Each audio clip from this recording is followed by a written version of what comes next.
네, 안녕하세요. 태고리즘입니다. 움직임의 본질로 태권도의 새로운 가치를 증명하는 태고리즘, 오늘도 시작하겠습니다. 오늘 태고리즘과 함께 나눠볼 주제는 태권도 움직임의 가장 큰 세 가지 축이죠.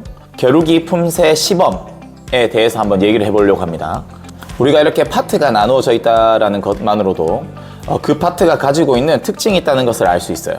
그래서 오늘은 태권도가 가지고 있는 이 각 파트마다의 움직임의 특징, 그리고 그 특징으로부터 나오는 장점, 그래서 우리가 이 움직임들을 어떻게 활용해서 태권도를 더 가치 있게 만들 것인가에 대해서 이야기를 나눠보도록 하겠습니다. 태고리즘은 태권도에서 겨루기, 품새, 시범이라고 하는 이 세 파트가 연결성을 가진다고 생각해요. 이 연결성을 가진다라는 것은 각각의 특징들이 서로 시너지 효과를 내서 서로의 움직임을 더 윤택하게 만들어주는 작용도 하고, 각각의 특징들에 의해서 특정의 단계가 있다라고도 생각할 수 있습니다. 그래서 태고리즘은 겨루기, 품새, 시범이라고 하는 파트를 단계를 나누어서 움직임을 형성시키고 있는 아동기나 청소년기에 어떠한 파트들이 우선적으로 적용이 됐을 때 더 도움이 되는지를 설명하려고 합니다.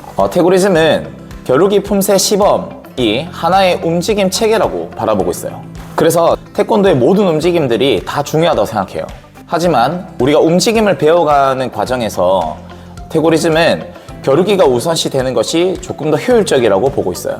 왜냐하면 인간의 움직임의 가장 근본적인 목적은 내 몸을 이용해서 얼마나 효율적인 움직임을 만들어내는 것인가에 달려있기 때문입니다. 그래서 태고리즘은 이러한 과정의 가장 핵심적인 부분을 스텝이라고 봤습니다. 우리가 가지고 있는 힘을 내가 원하는 위치로 이동시키는 그 스텝, 이러한 스텝이 기본적으로 완성되어 있지 않아서 내가 원하는 곳에 내가 가지고 있는 힘을 옮길 수가 없다면 우리는 움직임에 상당한 제한을 받게 되는 것이죠. 그래서 태고리즘은 겨루기, 품새, 시범 중에 겨루기라고 하는 스텝이 가장 최적화되어져 있는 움직임이 움직임을 익히는 단계에서는 가장 우선순위가 높다라고 봤습니다. 그래서 겨루기 움직임을 조금 더 살펴보게 된다면 겨루기는 상체의 고정력을 활용해서 하체의 움직임을 극도로 끌어올리는 동작들이 대부분을 차지하고 있습니다. 그래서 인간의 움직임에 가장 핵심적인 역할을 하고 있는 발을 이용해서 우리가 자유롭게 이동할 수 있는 근본적인 움직임을 만들어내는 것이죠. 겨루기를 잘 하기 위해서 가져야 하는 주요 기능들은 인간이 움직임을 가져가기 위해서 필수적으로 가져야 하는 기능들을 포함하고 있습니다. 그런 겨루기의 특징들을 몇 가지 나열해 본다면 첫 번째는 스텝입니다. 우리가 태권도 스텝을 뛸 때 앞뒤 발의 간격을 유지하고 좌우의 폭도 일정량을 유지하게 되어 있죠. 우리는 다양한 표면적을 활용해서 내가 원하는 위치를 앞, 뒤, 좌우 또는 대각선 방향으로 이동할 수 있는 자연스러운 움직임 체계를 세팅시킬 수 있습니다. 그리고 두 번째는 무릎 올리기입니다. 우리가 제자리에서 무릎 올리기를 한다고 했을 때 어떠한 기능이 좋아지는지 한번 보도록 하겠습니다. 우리는 지면 발력이라고 하는 최초의 힘을 이용해서 이걸 고관절, 상체 쪽으로 단계적으로 올리는 연습을 하게 되는데, 무릎 올리기는 지면 발력을 활용해서 고관절까지 힘을 전달시킬 수 있는지에 대한 능력을 자연스럽게 확인할 수 있습니다. 그래서 우리가 첫 번째에서 살펴봤던 스텝을 이용해서 우리가 원하는 위치에 나의 몸을 이동시킬 수 있는지를 확인하고 스텝을 이용해서 만들어낸 지면 발력을 고관절까지 올려내서 고관절 움직임까지 활용할 수 있다면 우리는 이동을 한 것뿐만 아니라 힘을 다양한 퍼포먼스를 연결시킬 수 있는 1차적인 과정이 가능해졌다고 볼 수 있어요. 그래서 힘의 이동 여부를 결정하는 스텝과 힘의 사용 범위를 넓혀주는 무릎 올리기 동작이 정상적으로 잘 숙지가 된다면 우리는 세 번째 파트인 스냅이라고 하는 걸 배울 수 있습니다. 이 스냅이라고 하는 부분 때문에 태권도가 가지고 있는 움직임적인 가치가 매우 높다고 생각해요. 스냅은 발차기가 일회성으로 끝나지 않고 다음 동작을 하기 위해서 힘을 회수해오는 과정이라고 볼 수 있어요. 이러한 회수 과정은 몸이 힘을 쓰고 있지만 다음 동작으로 연결하는 데 가져야 되는 브레이크 동작을 같이 사용함으로써 힘을 연속적으로 빠르게 사용할 수 있는 능력을 가지게 되는 거죠. 그리고 마지막으로는 상체의 보조적인 동작입니다. 겨루기에서 상체 동작이 물론 포함되어 있긴 하지만 하지로 이루어지는 힘의 이용이 대부분을 차지하기 때문에 상체는 보조적인 역할을 하게 되죠. 이때 상체는 발의 높낮이에 따라서 카운터 밸런싱의 기능을 사용할 때도 있고 발차기의 연속성에 따라 약간의 상체 회전을 반동으로 이용해주는 동작을 하게 되죠. 앞서 살펴본 겨루기를 잘하기 위해서 핵심적으로 가져야 되는 기능의 공통점을 살펴본다면 힘의 크기보다는 힘의 이동과 힘의 연속성에 포커스가 맞춰져 있습니다. 이러한 부분들은 힘의 크기를 키우기 전에 내 몸을 활용하는 협응력과 힘을 연속적으로 사용할 수 있는 연결성에 집중되어 있다고 볼 수 있습니다. 네, 그래서 겨루기의 아주 기초적인 기능들이 잘 세팅된다면 내가 가지고 있는 인체의 특성에 맞는 힘의 이동 방식과 힘을 연속적으로 쓸 수 있는 방법들을 익히게 된다는 것이죠. 그래서 태고리즘은 움직임을 처음 배워나가는 아동에게 겨루기가 가지고 있는 움직임 기능의 특징은 매우 효율적인 움직임을 만들어낼 수 있다고 생각해요. 여기서 몇 가지 의문이 드시는 지도자들이 분명히 있을 거라고 생각합니다. 왜냐면 우리가 생각하는 겨루기는 스파링의 이미지가 강하죠. 그래서 그 스파링의 기준으로 봤을 때는 난이도가 매우 높다라고 생각할 수 있습니다. 하지만 겨루기를 하기 위해서 배워나가는 그 과정들 자체는 우리가 스텝을 하기 위해서 한 스텝, 두 스텝을 나아가는 걸음걸이 또는 러닝 그리고 방향전환과 같이 일상생활에서 아주 자연스럽게 활용하고 있는 요소들이 잘 합쳐져야지 가능하다는 것을 알 수 있습니다. 그래서 우리가 겨루기라고 하는 그 움직임적으로 봤을 때는 난이도가 높다라고 생각할 수 있지만 그 움직임으로 가기 위한 그 과정들이 실제로 일상생활에서 아주 자연스럽게 만들어지고 있다는 것이죠.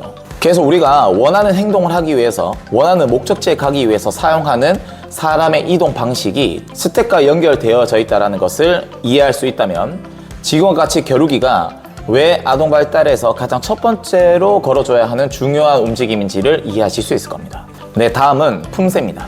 품새의 동작을 머릿속에 떠올렸을 때 가장 두드러지는 움직임의 특징이 무엇일까요? 그죠? 다들 아마 느낌적으로 이해하고 계실 겁니다. 강력한 하체 고정, 즉 스탠스가 고정이 되어 있죠. 이렇게 강력하게 고정되어 있는 스탠스를 활용해서 상체 퍼포먼스를 극으로 활용해보는 움직임이 품새죠. 그래서 여기서는 서기 측면에서만 본다면 우리가 움직임이 난이도가 낮다라고 생각할 수 있지만 그 서기를 고정시킨다라고 하는 그 움직임의 최종적인 목적을 이해하신다면 우리가 품새에서는 기본적으로 지면을 고정시키고 지면의 힘을 이용할 수 있는 하지의 힘이 세팅되어져야만 가능하다는 것을 알 수 있습니다. 그래서 품새는 겨루기에서 만들어진 이동력과 힘의 효율성을 바탕으로 힘을 극도로 끌어보는 첫 번째 과정이라고 볼 수 있습니다. 내가 가지고 있는 신체적 특징을 활용해서 내가 힘을 이동시키는 방식을 겨루기를 통해서 정확히 배운다면 내가 이 힘을 최대치로 끌어보는 연습이 아주 자연스럽게 연결되게 되는 것이죠. 그때 우리가 힘을 강하게 쓰는 것을 받쳐주기 위해서 스탠스의 고정이 일어나게 되고 이러한 고정은 하체의 움직임 관점에서 봤을 때는 이동력과 퍼포먼스가 떨어질 수 있지만 상체라고 하는 부위의 퍼포먼스를 극으로 표현할 수 있게 되는 장점이 있죠.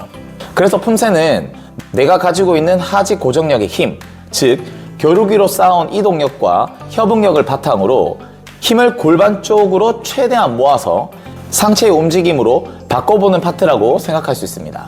그래서 품새는 우리가 마치 움직임이 멈춰진 것처럼 보이지만 사실은 멈춘 게 아니라 이동하던 힘을 정교하게 붙잡아둔 상태라고 해석할 수 있습니다. 그래서 앞서 설명했던 겨루기와 품새를 물에 한번 비유를 해보자면 겨루기는 잘 흐르고 있는 물의 형태라고 볼 수 있고요.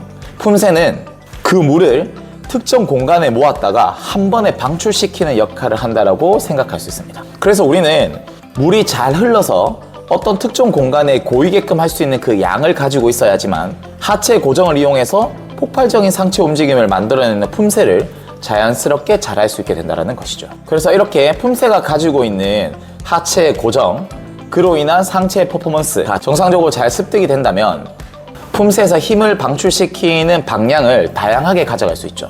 양발이 강력하게 고정되어 있는 상태에서 하체에서 상체 퍼포먼스를 구현도 할 수 있고요.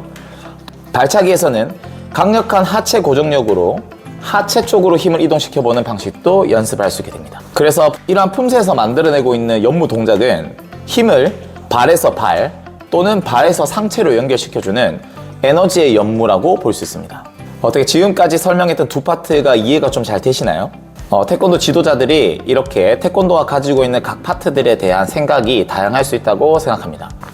하지만 우리는 태권도라고 하는 그 소스를 인간의 움직임이라고 하는 것으로 재해석할 수 있어야 하고 이러한 태권도적인 움직임을 실제로 인간이 가질 수 있는 기능의 발달과도 연결시킬 수 있어야 된다고 생각합니다. 왜냐하면 우리는 태권도를 통해서 움직임을 가르쳐줘야 되는 태권도 전문가이기 때문이죠. 그래서 태고리즘은 꼭 태권도 지도자분들이 본인들이 시키는 교육 시스템에 대해서 한 번쯤은 정교하게 바라보는 시간을 가졌으면 좋겠습니다.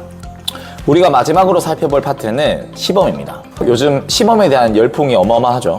실제로 트리키라고 하는 파트가 태권도에 같이 포함되면서 태권도가 만들어낼 수 있는 이 퍼포먼스의 폭이 엄청나게 커지고 다양화되었죠.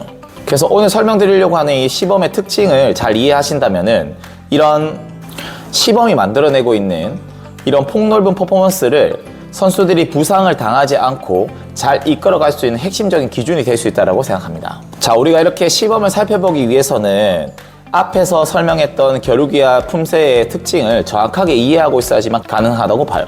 우리가 겨루기에서는 힘의 이동성과 효율성을 극대화로 만들 수 있는 퍼포먼스들이 주를 이루었고, 품새로 넘어왔을 때에는 그런 힘의 이동과 효율성을 기반으로 우리가 낼 수 있는 힘의 최대치를 상체 위주로 구현해보는 연습을 해보았습니다. 그래서 마지막으로 오늘 이 시범에서는 상체 하체가 교차되어지고 때로는 하체, 때로는 상체 쪽으로 자유자재로 구현되는 움직임이라고 설명할 수 있죠. 그래서 시범은 겨루기에서 요구했던 힘의 이동과 효율성, 그리고 품새에서 요구했던 힘의 최대치를 어디서 사용할지를 결정해보는 파트라고 볼 수 있습니다. 즉, 힘의 조화가 잘 이루어져야지만 가능한 파트입니다. 그래서 이러한 시범이라고 하는 파트에서는 개별성이 아주 중요해지는데요. 이러한 이유는 내가 가지고 있는 신체적 특징에 따라서 내가 어떻게 움직여야 되는지, 어떤 속도로 움직여야 되는지, 어떤 타이밍을 가져야 되는지가 다 다르기 때문입니다. 그래서 이러한 시범 파트에서는 기준이라고 하는 것이 매우 중요해집니다.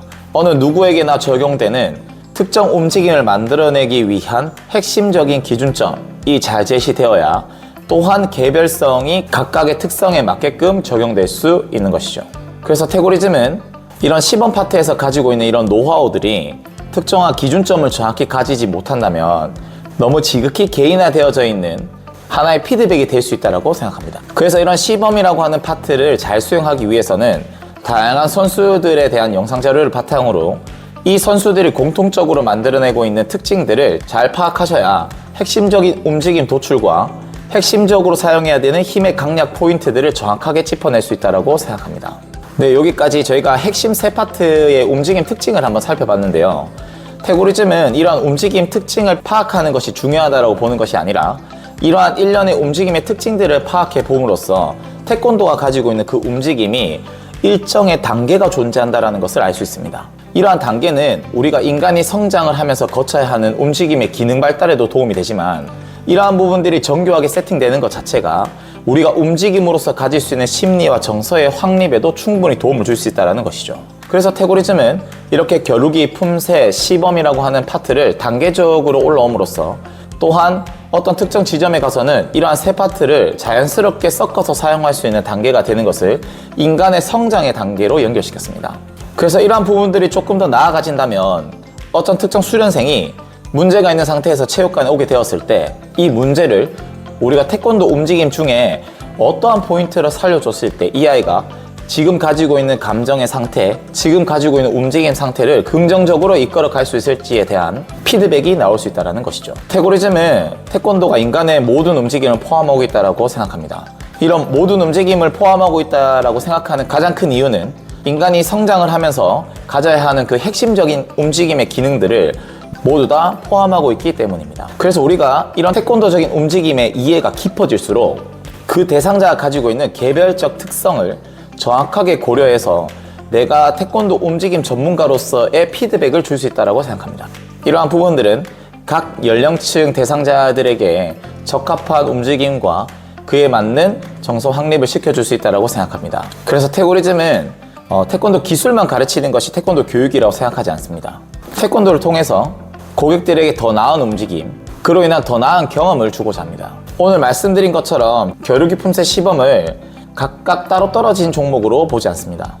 겨루기 안에는 움직임의 시작이 있고, 품새 안에는 에너지를 모으고 다루는 과정이 있고, 그리고 시범 안에는 그 모든 것이 연결된 조화의 완성이 있다고 생각합니다. 결국 중요한 것은 기술의 개수를 늘리는 것이 아니라 몸의 힘을 어떻게 만들고 어떻게 옮기며 어떻게 연결하는지를 이해하는 것이라고 생각합니다. 그리고 이러한 이해가 깊어질수록 선수도, 수련생도, 지도도 분명히 달라질 수 있다고 믿습니다. 태권도의 움직임을 다시 이해하고 그 안에 더 나은 교육과 더 나은 가치를 만들어가는 것, 그것이 태고리즘이 나아가는 방향입니다. 앞으로도 태고리즘은 태권도의 본질을 움직임이라고 하는 언어로 계속해서 풀어가겠습니다. 지금까지 움직임의 본질로 태권도의 새로운 가치를 증명하는 태고리즘이었습니다. 오늘도 함께 해주셔서 감사합니다.